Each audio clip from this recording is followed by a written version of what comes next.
Bonjour à tous, je suis Christelle Nabuntukajoka et je représente la chaire d'excellence Adapti, qui est en fait, je pense, à mon sens, un exemple concret de l'engagement de Limoges Métropole dans cette initiative de transition hydrique. Alors, on nous a dit de ne pas beaucoup parler, donc je ne vais pas vous dire ce qu'on fait exactement, je vais juste vous présenter les dispositifs, ce que c'est, etc. Alors, c'est quoi une chaire d'excellence? C'est tout simplement un dispositif de financement et de visibilité qui est accordé à un chercheur, ou une chercheuse en tout cas, pour porter un programme stratégique de recherche ou des formations, même des transferts des compétences. Et puis, ça s'étale sur une durée assez restreinte, de 3 à 5 ans, avec des moyens et des partenaires qui sont identifiés. On peut se demander c'est quoi l'objectif exact? Ça va être d'attirer, d'accélérer une thématique prioritaire et dans notre cas la transition hydrique dans le territoire de Limoges, et puis aussi de structurer une équipe, d'attirer des talents pour pouvoir produire des résultats qui ont un fort impact euh, scientifique, socio-économique, mais aussi territorial. En ce qui concerne les moyens qui sont dédiés, donc on va avoir un financement qui est pluriannuel. Pour notre cas, on a Limoges Métropole qui finance, qui est notre principal mécène. On a aussi la Banque Populaire qui participe.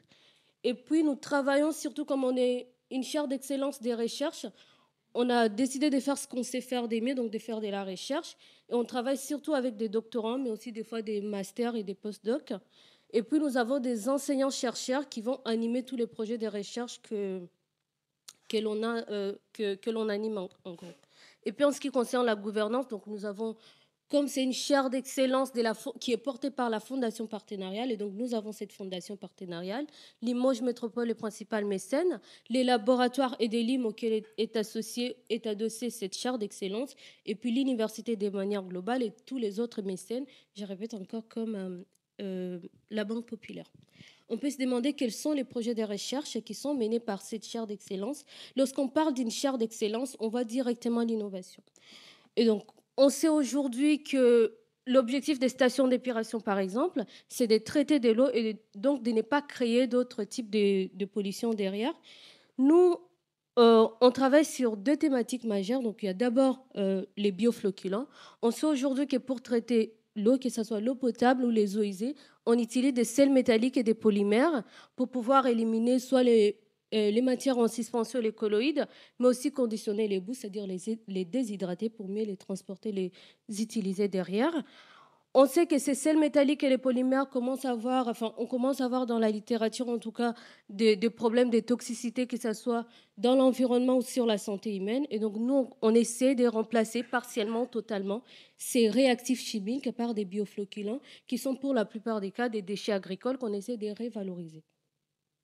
On connaît aujourd'hui, même avant la DRI2 qui nous demande d'éliminer les micropolluants organiques, on sait que si on veut faire de la réutilisation, nous avons des points de vigilance qu'on doit prendre en compte, comme l'élimination de la pollution microbiologique, mais aussi dans certains cas, l'élimination des micropolluants organiques, comme les PFAS, les résidus des médicaments et autres.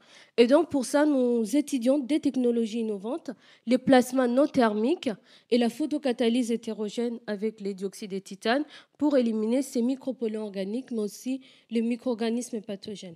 Et puis, une chaire d'excellence, ce n'est pas que la science, c'est de porter vraiment cette thématique, la transition hydrique.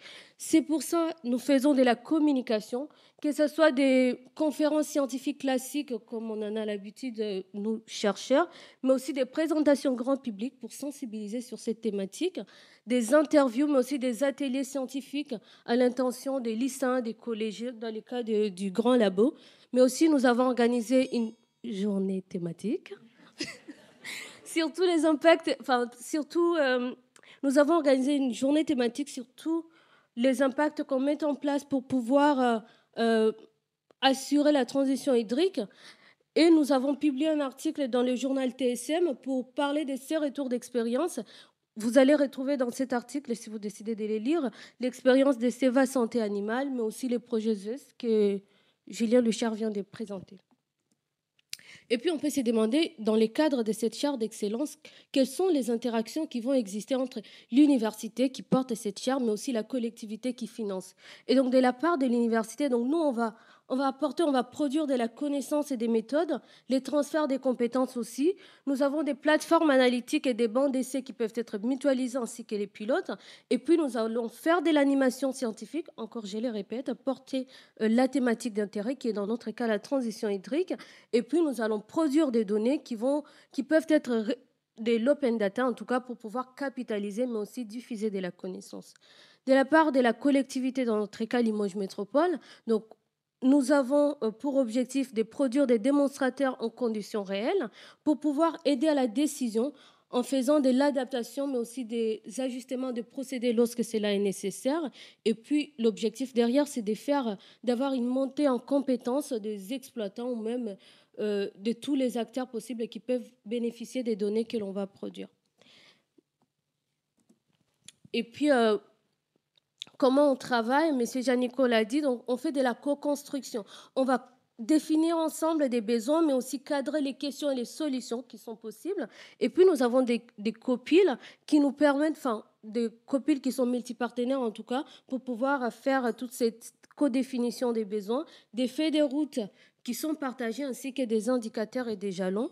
Et puis, pour cette charte d'excellence de manière particulière, donc, nous avons, en termes des livrables, des démonstrateurs qui sont attendus pour chaque projet, parce que c'est des projets, on travaille sur des projets plus ou moins matures scientifiquement. Nous avons la journée thématique que nous avons organisée, mais aussi des guides et des retours d'expérience qui peuvent être produits et publiés en fonction de la demande, mais aussi de l'évolution du projet. Merci pour votre attention.